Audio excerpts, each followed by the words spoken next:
Now, while we've still got you here for a bit, I know one of the things you and your partner have been very keen on is field walking. Yeah. And that's one of the things I think, again, this is prior to excavation, that everybody often looks over the fences, the farmers have been ploughing away, and you think, oh, I wonder what's there. Yeah. And you have had a lot of experience of this basic bit of archaeology. Yeah. Why would you recommend that the villagers get themselves together, talk to a landowner, and perhaps do a field walk? Yeah. And what are the key things they have to do? Well, the reason for doing it, of course, is that when people break stuff and chuck it away, it often ends up in fields and it gets ploughed up. But the really big lesson is, for God's sake, don't start it without knowing what you're doing. As you end up with randomly walking across. Well, randomly is a danger, but you end up with that much debris. You can tender for the contract for the 3rd London Airport runways. We ended up with 500,000 separate items, you know, and you just shouldn't do that. So essential thing is gridding it out, organising the teams, and having a policy of... The first essential thing is to find a museum that will take it, right? Because otherwise there isn't any point picking it up. Right. You know, you might as well leave it on the field. In fact, there are people who argue that you shouldn't pick anything up now. Right. And especially with digital cameras. Yeah. You can see something in the soil, take a picture of it, leave it on the ground, and then identify it later and plot it. Interesting. And there's quite not. Otherwise, you end up with tons and tons and tons of stuff in boxes. Yeah. You know, it's not something to be undertaken lightly. I remember we did a field walk where the local ladies had embroidered Laura Ashley flags. Right. And the whole field was covered with these lovely little stakes with Laura Ashley flags fluttering in the wind. Yeah. And off they went. And it was a lovely day out.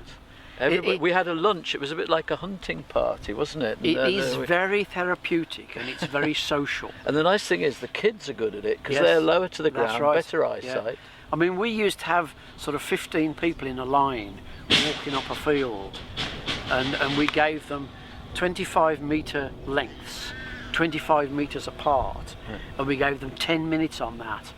And we told them to pick everything up that wasn't soil, which is a dodgy thing to do, but it paid off. There was a woman washing the stuff at the sink in the cottage they lent us, and she said, I don't know, she said, we go out every Thursday, we pick all this stuff up, and I never find anything.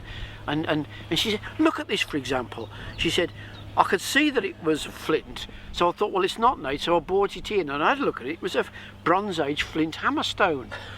But you see, if I'd have said to her, pick all the Bronze Age flint hammerstones up, she probably wouldn't have noticed it. No. So if you take everything in with a group that are not that experienced, they will bring in the Roman hypocaust flue tiles as well as the 19th century barn roof tiles. And I think the other thing, they're not making a value judgment on it, you see. I think the other thing I've noticed is that on this particular site, when we do these jobs, we have the best person at pottery identification. Absolutely, Local groups need to liaise with the portable finds people. There's the Portable Antiquities Scheme, which does a lot of stuff, but usually in every area there is a pottery expert, who's often different. Yes. They're often in a museum, or they're often attached to a university. Usually in the basement somewhere. Yes, with lots of boxes of things around them. But they are people who will look at a piece of pottery and say, oh yes, that's such and such a early 12th century, you know, colour, this, that or the other ware. You don't have to worry what it is, you just have to take note of what they say. Mick, I'm just thinking we've got to get back now, what Phil's going to change. As far as this site is concerned, what's the thing that most excites you about the next 3 days? What are you looking forward to? What do you hope we might find? Or what gets you going about this? It will be the comparison from what we get off the earthworks with what we get in the village. We usually do one or the other. You know, we usually either look at the earthworks and we get an interesting story out of that, or, as you mentioned, on occasions we do test pits in the village and we get an interesting story out of that. To actually compare the two, I mean, both parts of this village might be in existence at the same time, and one of them's gone and the other survived. Or this one might have disappeared before the other one comes into existence. There are all sorts of ways you can play around with it. And it'll be, I mean, I can't think of another example where it's been quite done like this. And if I was to give you a terrible choice between, you could say you think of yourself as a landscape archaeologist. Yeah. If I was to give you a choice between either working on the landscape for the rest of your life or the archaeology that involves digging holes, which one would you go for and why? Oh, the landscape. Why? Because my back's getting bad, my knees are getting bad. No, there's a place for both, and there's particularly a place for test pits in landscape work. And I think that's the next fruitful area, really, is to take a block of country, whether it's 100 or a parish or whatever, and not only do the maps and the air pictures and the documents, but to dig selections of holes as well.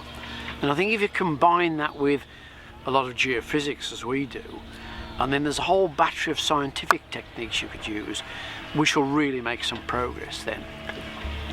Thank you very much. Get back to it. Get back to it.